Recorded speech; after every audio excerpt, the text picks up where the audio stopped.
merong mga informasyon kami natanggap na ikaw ay nagpapapalit ng peso to dollars dito po sa Maynila. Totoo ba yun? Yes, sir. Totoo. Yes, sir. Sino po ang nag-utos para magpalit ka ng peso to dollars? Tumatawag po sa akin, sir. Ano no? May tumatawag lang, sir. Sino po yung tumatawag sa iyo? Si Sir Belela, sir. Si? Sir Belela po. Si Sir Belela po. si Sir Belela. Siya ang tumatawag sa iyo para magpapalit ka ng dolyar.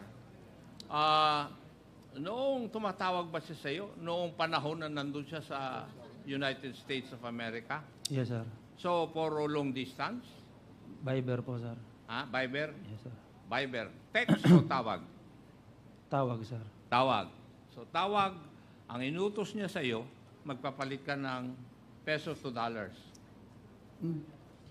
Ano naman, sir? Pag...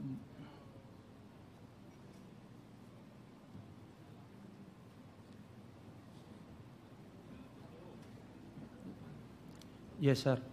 Yes.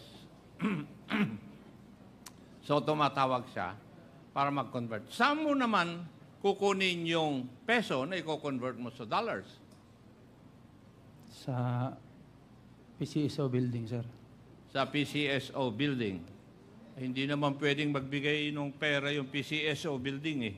Kasi, siyempre, tao ang magbibigay ng pera.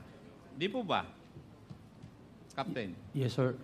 Sino po ang nagbibigay ng pera sa iyo para i-convert mo sa dollars papuntang US of A kay Colonel Vilela? Sino po?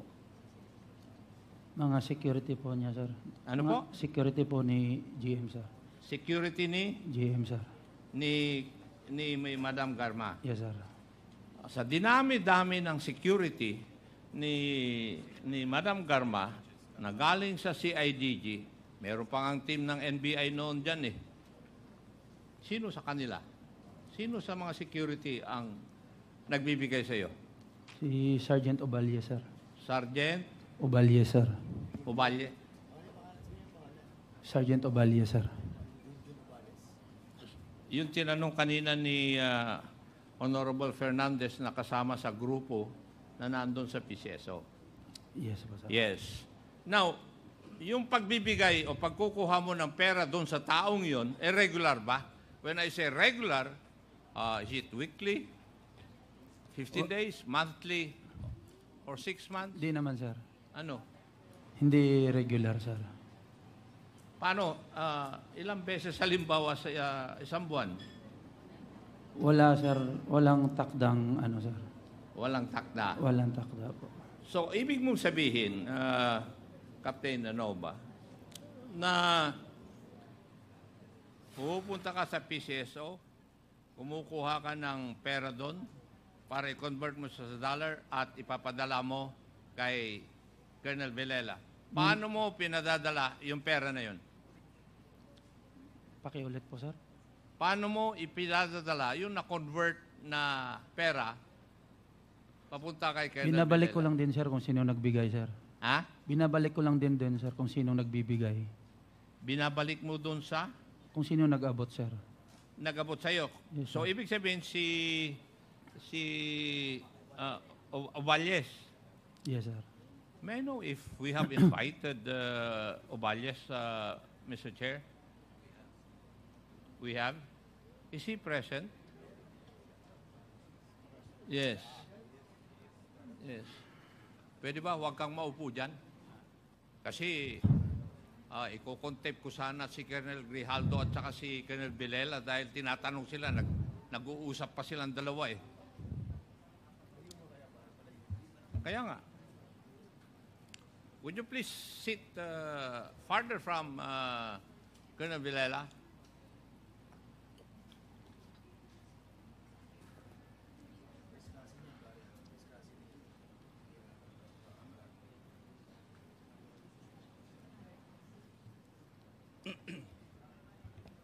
Sergeant Oballes, you are the first cousin of Madam Garma. Tama?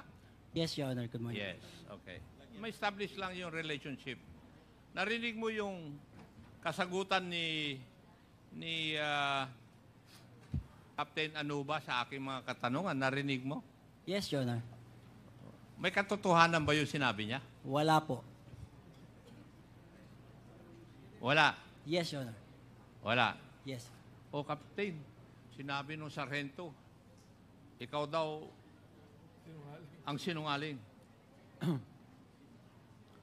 Ako po yung nagsasabi ng totoo. Ako po yung nagsasabi ng Ilapit totoo. ilapit mo. Nasabi ko lang po yung totoo, Your Honor. Ha? Sinasabi ko lang po yung totoo. Alam mo, Sergeant Ovalles, mas paniniwalaan ko ito. Bakit? Ito, assigned lang kay Colonel Vilela. Ikaw, kasama mo si Madam Garma na matagal. Di ba? Sinungaling ka rin eh. Pero mamaya-maya, abutin ka rin siguro.